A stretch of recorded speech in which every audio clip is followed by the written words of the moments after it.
welcome to my weekly messages. I'm Jalila Star. Today the topic is a Nibiru update and an update on the world scene.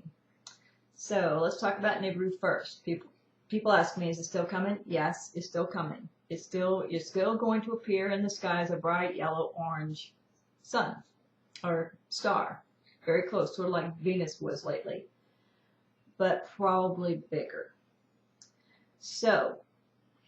And we'll catch glimpses of it because hopefully, if keep your fingers crossed, it'll remain always on the opposite side of the sun. So we'll only get little glimpses of it here and there, and then it will, and that will be all that we see.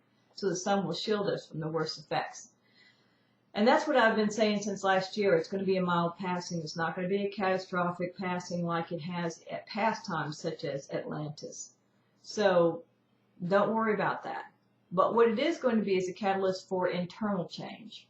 And the reason being is that it's got a very powerful magnetic field and it's putting pressure on our sun, causing a lot of these additional massive solar flares beyond the normal cycles.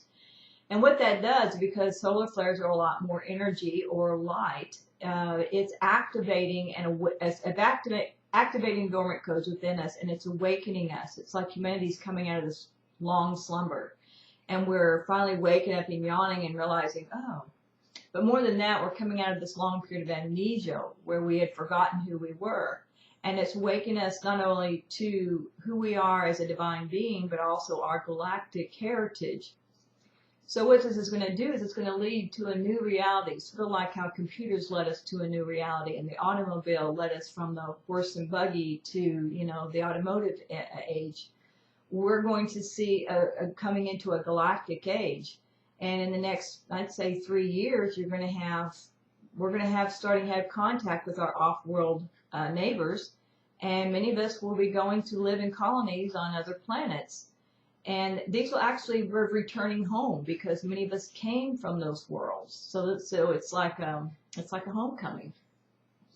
And it will become very, very cool and hip. I know that's probably not the words that they use. I have to ask my, 25-year-old daughter, what's the right word now for hip and cool, which is our generation. But anyway, it'll become hip and cool to be awakened. I mean, you'll be in if you are awakened.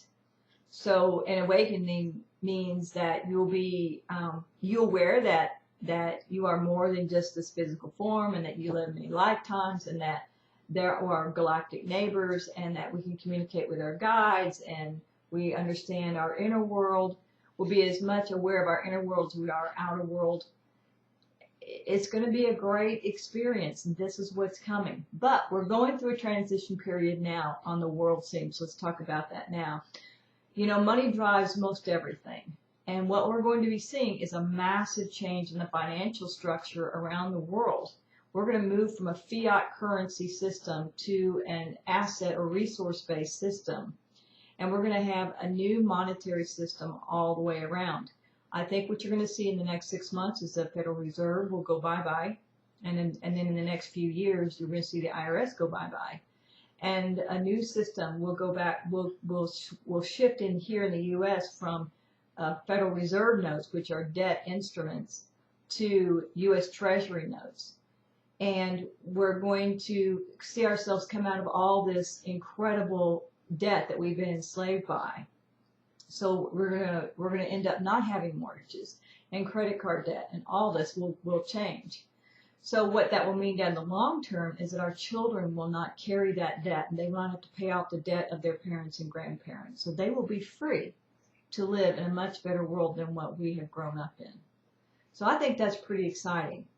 But it's tough right now. Absolutely. People are losing their jobs, they're losing their homes, the economy isn't shifting, but we're going to go in the next 6 months through a huge shift. And all this is gonna be part of the past. So what I'm saying to you is, and I'm doing it too, hang on to your hope. Have faith that this is all going to work out, because it is going to work out. It is in process right now. And we're only a few months away, maybe only 90 days away. Just hang in there.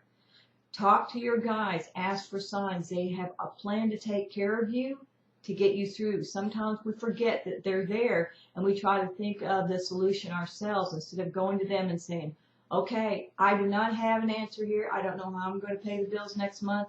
Show me the way. I will look, I will pay attention for any sign, and I'll go with it. That's all you got to do, because you do have a plan. So go back to your guides and follow that plan. They'll show you the pieces. And what that will do is help increase your faith, which you're going to need to have. You're going to need to have better communication. So consider this your training. Because when we get to the other side of all this, you're going to be communicating a lot more easily with them, because everything, consciousness, everything is going to change. So hang in there. It's going to get better. I am. Talk to you next week. Bye-bye.